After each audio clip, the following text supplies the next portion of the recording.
Hey. Bon, j'abuse de ouf. Les gars, c'est comment, ça va ou quoi? Non, inattendu. Enfin, inattendu. Ceux qui me connaissent savent que moi, je m'y attendais. J'étais en salle d'attente. Je lisais un magazine, moi. J'étais bien. J'attendais la consultation. Bah oui, vous êtes des fous. C'est ça, les gars. Moi, je suis ému. Bah oui. Non, c'est une dinguerie ce qui s'est passé. C'est une dinguerie, franchement. Mais bizarrement, et vous savez que je dis la vérité, pour ceux qui me suivent, je m'y attendais. Je m'y attendais. Je sais pas pourquoi, mais j'étais persuadé qu'on allait avoir un match à la 2024. Dans le sens où on allait être bloc bas, on allait essayer de... Bah, il a été meilleur ce match-là. Pourtant, l'effectif est moins bon, mais je préfère nettement ce match contre City que la double confrontation 23-24 où même si c'était un match un peu plus ouvert à l'aller, au retour on a fait que défendre et tout. Mais je trouve ce match beaucoup plus maîtrisé, celui d'aujourd'hui. Ce qui est choquant vu l'effectif qu'on avait. Bon, je trouve qu'il y a des deux joueurs comme d'hab qui n'étaient pas au rendez-vous, que ce soit Diaz ou Arda, même si Diaz parfois je trouvais qu'il faisait quand même de bons choix. Arda, franchement, calamité. Franchement, Arda Lumet, c'est abusé, hein. Je pense que sans Arda, si tu mettais un mec un peu plus intelligent dans le football et un peu plus confiant peut-être aussi, je pense que tu peux gagner plus de 3-0. Si Vini marque son penalty aussi, tu peux gagner plus de 3-0. Mais il y a eu des transitions où il aurait dû lancer en profondeur, que ce soit Vini ou Valverde, et il le faisait jamais. À chaque fois, le mec il part, il le regarde, il revient, il fait une passe en arrière. Mais frérot, tu sers à quoi dans le match? Ah, il m'a énervé de fou. Ah, il m'a énervé de fou. Après, Brahim, il a fait sa passe D. Donc, vas-y, Marlich. Mais tactiquement, c'était une dinguerie. J'ai toujours dit que ce Real-là, là, avec les qualités de nos joueurs qui sont pourtant tous, ou la plupart en méforme la plupart du temps, le bloc compact est trop important. Parce qu'en fait, nos joueurs, ils aiment pas courir. Et tous, parce qu'on a beau parler des offensifs à chaque fois, ils aiment pas courir. Chouamini, bon à part Valverde, mais Chouamini, Kama quand il est là, Brahim Diaz, Arda, tout ça, c'est des mecs qui courent, ils font des pressings. Mais le faire comme ça H24, ça va les rendre dingues. Alors que quand ton bloc il est compact, forcément tes courses sont moins intensifiées, avec moins d'intensité. Parce que tu tapes moins de distance. Si tu sais que tu as ton coéquipier qui est proche de toi, automatiquement tu tapes moins de distance. Et ça, c'était super important aujourd'hui, super important. Maintenant, pour revenir sur Avant de parler de City, pour revenir sur les individualités du Real Madrid, Mendy, première mi-temps, même s'il a fait que la première mi-temps, masterclass. Mais après, comme je le dis souvent, même si ça choque les gens, Mendy Prime, il met beaucoup d'arrière gauche à l'amende. Tous les arrière gauche du Real Madrid, déjà, il les met à l'amende. Hein, votre Carreras, Fran Garcia, qui tu veux, il les met à l'amende. Je parle de actuel, hein, je parle pas des Marcelo, R. Carlos, ça. Mais il les met à l'amende parce que défensivement, lui, il est au-dessus. Et ce qui est bien, c'est que comme c'est pas même si aujourd'hui il l'a fait un peu, hein, il le fait tout le temps, mais comme c'est pas un mec qui a une vocation trop offensive, c'est-à-dire il va monter jusqu'au milieu de terrain, la zone médiane, mais sinon, ça lui permet à Vini, qui aujourd'hui était à gauche, ou même, bon, ça tournait un peu, mais ça permet toujours à un ou deux attaquants de moins revenir. Même si aujourd'hui ils ont tous fait un travail de fou et on va y revenir. Et donc, masterclass. Courtois, là, quand il faut, comme d'habitude, mais Courtois, on n'en parle plus. Exceptionnel. Eysen, je l'ai trouvé bon pour une fois. Pas extraordinaire, mais bon. Pourquoi? Parce qu'en fait, au-delà du côté défensif, c'est le seul match, à mon sens, vrai match, parce que dans les autres matchs, on était nuls à un point où c'était la merde. Mais dans ce match-là, à mon sens, c'est le seul match où je le vois vraiment utiliser sa capacité de relance. Et je l'ai vu faire beaucoup de longues passes et tout, malgré qu'on joue contre City. Justement dans ces matchs-là qu'on voit si vraiment le joueur a ces qualités-là.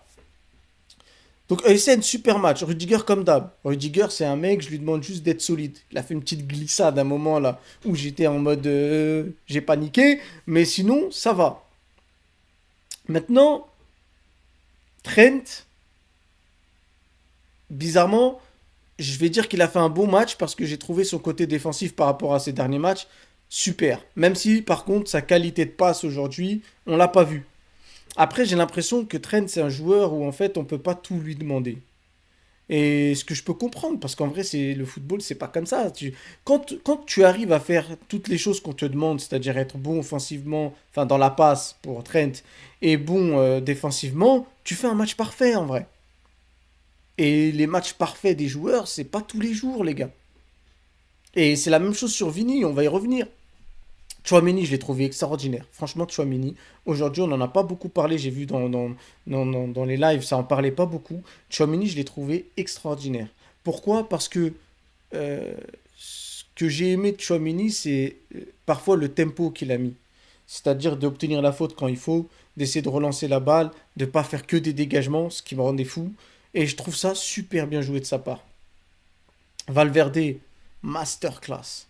Valverde. Eh les gars, là, moi je vous regarde droit dans les yeux, là, je vous regarde droit dans les yeux, là. Tous ceux à qui je disais Vini, Valverde et Bellingham, mais un cran au-dessus, c'est des mecs qui méritent. Ils méritent leur statut. Ils méritent de se plaindre quand ils sont pas contents parce qu'ils jouent pas à leur poste. Ils ont tous ces droits-là. Il faut arrêter de s'inventer des vies et de dire ouais, non, mais les joueurs ceci, cela. Non, non, non. Ils ont tous ces droits-là. Pourquoi? Parce qu'ils prouvent quand on en a besoin et ils ont toujours prouvé en fait. C'est grâce à eux qu'on a eu des titres ces dernières années. Et encore aujourd'hui, c'est eux qui se butent pour l'équipe. À un autre niveau, Valverde, bien évidemment. Mais c'est extraordinaire ce qu'il fait. Arda, on en a déjà parlé, nul. Brahim Diaz, je trouve que, en fait, Brahim Diaz, je trouve que c'est le talent. Ça veut dire qu'il lui manque du talent. Il essaye, il fait des choses et tout, mais je pense qu'il est à son niveau, en fait. C'est-à-dire, quand il fait plus que ça, c'est qu'il est un jour en mode extraordinaire. Mais son vrai niveau, c'est ce qu'il a fait aujourd'hui, en fait. Il n'a pas été mauvais, de ouf, parce que, bah, première mi-temps, si, mais deuxième mi-temps, ça va. Et d'ailleurs, il fait la passe D. Mais il n'a pas la capacité de faire plus, je pense. Réellement. Surtout contre une adversité comme City. Vini, bah, il rate son penalty, ce qui casse les pieds. Mais personnellement, je suis désolé, mais pour moi, Vini, aujourd'hui, il a fait beaucoup plus de travail qu'il n'est pas censé faire que ce qu'il est censé faire. Alors, les gens vont souvent ouvrir leur bouche pour rien, les gens qui connaissent rien au foot, en disant oui, mais on veut qu'il défende, oui, mais on veut qu'il fasse ceci, oui, mais on veut qu'il fasse cela. Mais c'est exactement ce que vous avez vu aujourd'hui. Ça veut dire que ce genre de joueur-là, si tu lui en demandes trop défensivement, offensivement, ça se complique. C'est pour ça que je dis toujours que les joueurs offensifs, il n'y a que dans ce genre de match-là que je veux qu'ils défendent. Pourquoi? Parce que c'est des matchs où la peur d'encaisser des buts me fait flipper, moi. Et l'équipe a besoin que tout le monde soit concentré. Tout le monde soit dans le game. Tout le monde apporte son aide aux autres. Et c'est pour ça que même Mbappé, quand je le critiquais, c'est sur ce genre de choses-là. J'ai toujours dit que l'attaquant, je ne veux pas qu'il défende. C'est pas son but. Sinon, tu l'épuises. Et aujourd'hui, on l'a épuisé. Et sur le penalty, je suis désolé, mais les gens se plaignent, il ne s'est pas tiré. Mais à quel moment vous avez cru qu'il allait marquer ce penalty-là? Au-delà même qu'il sache ou pas tirer. Dire quand tu te relèves d'une action, que tu as tes deux mains sur tes genoux, que tu regardes le sol, que tu es éclaté, tu ne tires pas un penalty. Alors je comprends, il a fait son match, il a eu son occasion. Voilà, dans le football, on voit souvent que quand tu obtiens ton penalty et que tu es en plus dans un match difficile et tout, tu veux marquer ton but et tout. Mais il aurait jamais dû le tirer. Et dire que c'est un mec qui sait pas tirer, non. Encore une fois, sa façon de tirer, j'ai des amis, sa façon de tirer est étrange, mais ça veut pas dire qu'il ne sait pas tirer. Sinon, il mettrait pas 20 buts par saison. Et il en a mis des frappasses dans les 20 buts par saison qu'il met à chaque fois. Il n'a pas mis que des buts où on lui faisait une passe devant une cage vide. Donc dire cette connerie-là, ça m'exaspère. Mais bon, c'est pas grave. Voilà pour le match de Vini. Je trouve pas qu'il a été mauvais. Il n'a pas été bon offensivement. Pas autant que je l'aurais souhaité. Même s'il fait la passe d'ess à Valverde, en plus sur le deuxième but. Il n'a pas été servi deux, trois fois par Arda et ça m'avait énervé. Mais il n'a pas fait un bon match. Par contre, pour l'équipe, pour l'envie, pour l'aspect défensif, pour moi, il a fait un excellent match. Sur cet aspect-là, bien évidemment. Maintenant, City se sont fait piéger en fait. City se sont fait piéger pourquoi? Parce que déjà le bloc était réuni. Donc quand tu as un bloc compact, passer par l'axe, ça devient impossible. Ça, c'est la première des choses. La deuxième des choses, c'est que je pense qu'Arbeloa, il a vu quand même le match de City cette année, comme moi, hein, parce qu'apparemment il y en a, il ne les regarde pas. C'est pas si fort que ça. C'est pas si fort que ça. Ça a beaucoup de lacunes, City. Quand tu les joues un peu, que tu les laisses pas jouer, tu vois toutes leurs lacunes sortir. Même au match retour, si on les laisse pas trop jouer, parce que j'ai peur qu'au match retour, on fasse que de la défense. Mais si on les laisse pas jouer au match retour, je vous promets qu'ils vont rien faire du tout.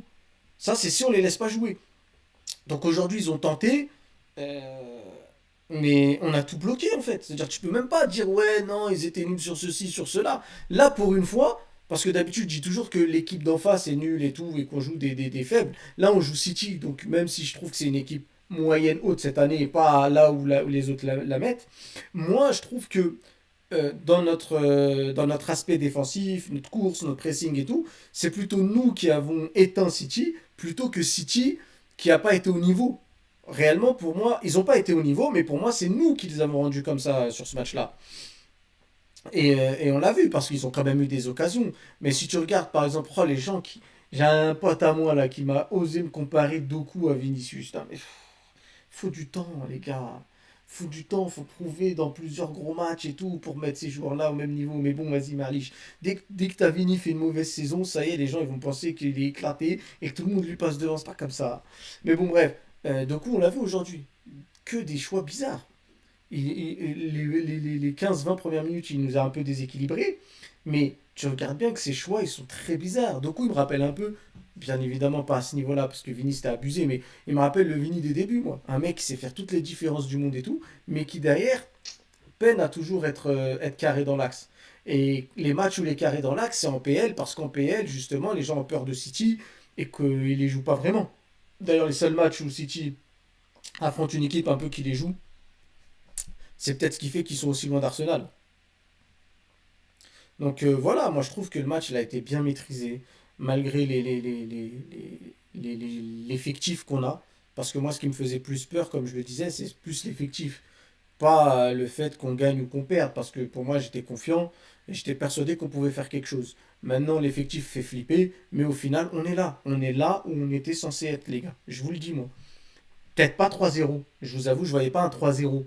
Et un triplet de Val, oh là là, Valverde, franchement, mais choisis où tu veux jouer. Qui ferment tous leur bouche. Les mecs, ils disent non, on peut pas jouer au milieu. Allez tous vous faire voir chez les Grecs. Enfin, chez les Anglais, du coup. Mais gardez la pêche. Je vous le dis. Et ouais, donc voilà, maintenant, franchement, le match retour, il va se jouer à rien. Mais avec un avantage de 3-0, franchement, c'est sûr qu'on peut. On est censé passer, on est censé passer. Et ensuite, le Bayern, frère, si c'est le Bayern, frère, je suis désolé. Enfin, si c'est le Bayern, on sait que ce sera le Bayern vu le score qu'ils ont mis, mais c'est faisable. Je vois pas un Bayern de fou non plus. Je vous l'ai dit. Je les vois au-dessus. Pour moi, si vous me demandez quelle est la meilleure équipe que j'ai vu jouer cette année, ça va être le Bayern Munich. Mais quand je les ai vus jouer contre Arsenal, j'ai vu beaucoup de lacunes. Donc en fait, c'est ça le truc, c'est que le problème des équipes comme ça aujourd'hui, c'est que le niveau de football a tellement chuté que tu as l'impression qu'une équipe peut être extraordinaire, mais quand tu la vois jouer contre des équipes de bon niveau, tu vois toutes leurs lacunes. Donc voilà, pour moi, le Bayern, c'est pas si extraordinaire que ça, n'en déplaise aux gens. C'est battable. Mais bon, restons-en là pour le moment. On a gagné. On ne sait même pas si on passe parce que City et Al-Etihad, ils peuvent revenir. Espérons qu'on fasse un match identique ou en tout cas un match solide. Si on fait un match solide, on passe. Mais voilà ce que j'avais à dire sur le côté individuel des joueurs. Sur le flop par d'allumettes dont je parle toute ma vie, mais personne m'écoute. J'en ai parlé en octobre. Je dis ce mec-là, il a pas le niveau. Ce mec-là, il a une seule vision, c'est Mbappé. Ce mec-là, il ne sait jouer que avec Mbappé parce qu'il sait qu'il est obligé de faire la passe à Mbappé. Parce que dans sa tête de jeune, il se dit quoi? S'il se met Mbappé dans sa poche, c'est bon pour lui. Mais au final, on le voit aujourd'hui. Il n'y a pas Mbappé, mais Vini fait les mêmes appels, il lui donne pas. Valverde fait les mêmes appels, il lui donne pas. Et ça, c'est pas bon. C'est vraiment pas bon. Parce que les gens qui me parlent de lui comme un 10, là, aujourd'hui, il a prouvé que c'est jamais un 10 de sa vie. Jamais. Mais vraiment, loin de là. Donc voilà les gars, je vous souhaite une bonne journée, bonne après-midi, bonne soirée, comme vous voulez. Et prenez soin de vous. Et franchement, on se voit au match retour. Bon, on se voit déjà ce week-end là. Mais voilà les gars. Les gars, je suis pressé de voir Lyon-Celta demain. On verra ce qui se passe. Prenez soin de vous. Que la force soit avec nous, du coup. Et ciao.